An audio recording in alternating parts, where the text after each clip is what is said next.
Tuhan tidak bisa melindungi orang yang tidak hidup dalam kekudusan. Sebab kuduslah kamu, sebab aku kudus. Bukan hanya kita dituntut untuk hidup dalam kekudusan, tetapi kita juga harus berdamai dengan semua orang.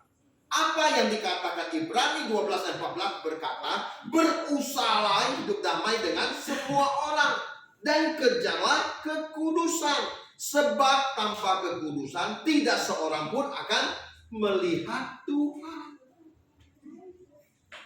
Jadi kita harus hidup dalam kekudusan dan hidup damai dengan semua orang. Dua hal ini tidak bisa dipisahkan. Hidup damai dan hidup kudus ibaratnya seperti satu keping mata uang. Tidak bisa dipisahkan. Hiduplah, berusahalah hidup damai dengan semua orang dan kejarlah kekudusan. Kita harus hidup damai. Tidak ada kebencian, tidak ada dendam, tidak ada iri hati, tidak ada usaha untuk menjatuhkan orang lain. Kita harus hidup damai dengan semua orang. Jangan membangkitkan manusia lama kita yang sudah kita kubur, Kita sudah mati bersama dengan Kristus, jadi manusia lama kita itu sudah mati.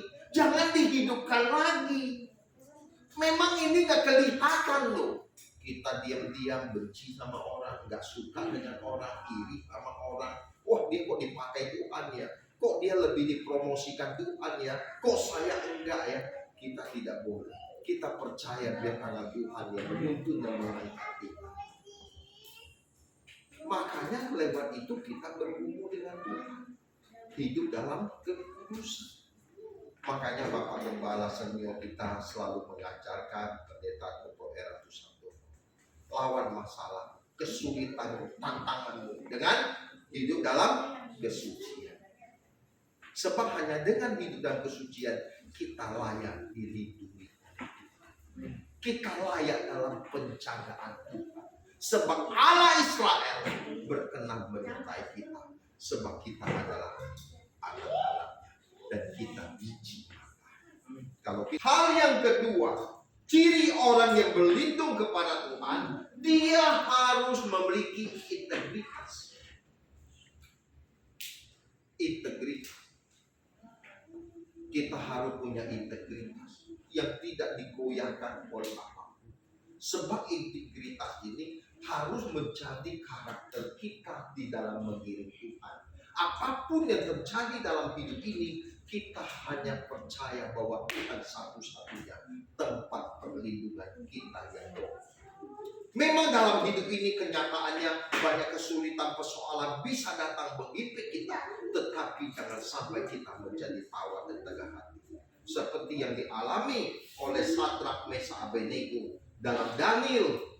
Kitab Daniel pasal yang ketiga. Nanti Bapak Ibu akan baca di rumah, mulai dari ayat yang ke-12 sampai 30 dan seterusnya. Dibaca lengkap, lebih baik satu perikop agar kita bisa memiliki gambaran yang benar.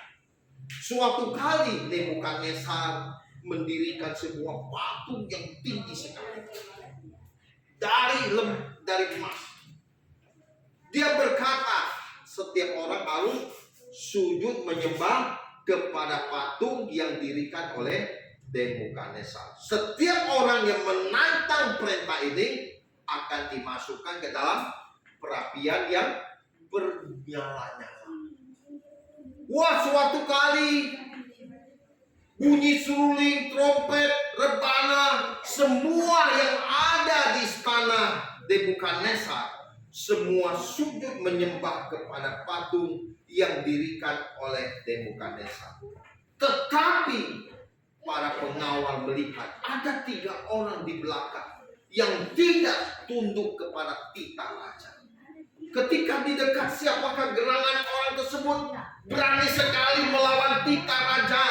Ternyata mereka adalah Sadrak, Mesak, Abednego. Akhirnya mereka ditangkap dan diseret.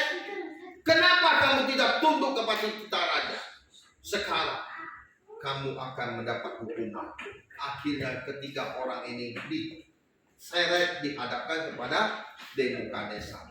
Nebukadnezar berbicara kepada Sadrak, Mesak, Abednego, sekarang kamu tahu barang siapa melanggar titah raja ini, dia harus mati. Sekarang saya masih kasih kesempatan kepada kamu. Saya kasih peluang hidup untuk kamu.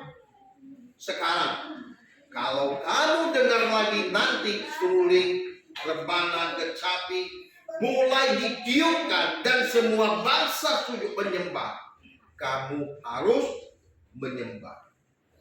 Tetapi apa yang dilakukan oleh ketiga orang ini? Mereka berkata dalam Daniel 12 ayat yang ke-12, Daniel 3 ayat yang ke-12 berkata, lalu Sadrak, Mesak, dan Abednego menjawab Raja Nebukadnezar, tidak ada gunanya kami memberi jawab kepada Tuanku dalam hal ini. Jika Allah yang kami puja sanggup melepaskan kami, saya ulangi, jika Allah yang kami puja sanggup melepaskan kami, maka ia akan melepaskan kami dari perapian yang bernyala-nyala dari dalam tanganmu, ya Raja. Ayat 18, perhatikan. Tetapi seandainya Allah yang kami sembah tidak menolong kami, hendaklah Tuanku mengetahui, ya Raja, bahwa kami tidak akan memuja dewa Tuanku dan tidak akan menyembah patung emas yang Tuanku dirikan itu. Bayangkan integritas mereka, Bapak. Bergantung kepada manusia hidup kita, bergantung kepada Tuhan dan hidup. Dia Allah yang harus kita puja dan kami. Integritas ini, Bapak Ibu, tidak bisa terjadi bin salabin seperti membalik telapak tangan. Tentu ketiga orang ini adalah pahlawan iman. Mereka sudah berjalan mengalami Tuhan dari hari ke hari, minggu ke minggu, bulan ke bulan, dan tahun berganti tahun. Mereka menjadi orang yang berjalan dengan Tuhan, dan mereka mengalami Tuhan bahwa Allah itu. Ketika masalah itu datang, tidak membuat iman mereka menjadi lemah, goyah. Apalagi ini menyangkut nyawa.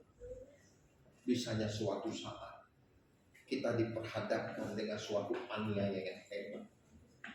Kalau kamu tidak menyangkal Kristus sebagai Tuhan dan Juru Selamat dalam hidupmu, anakmu akan gorok leher. Apa yang kita lakukan? Apakah kita tetap memiliki integritas? Atau berkata, Tuhan, aku menyangkal. Ini ada kesaksian.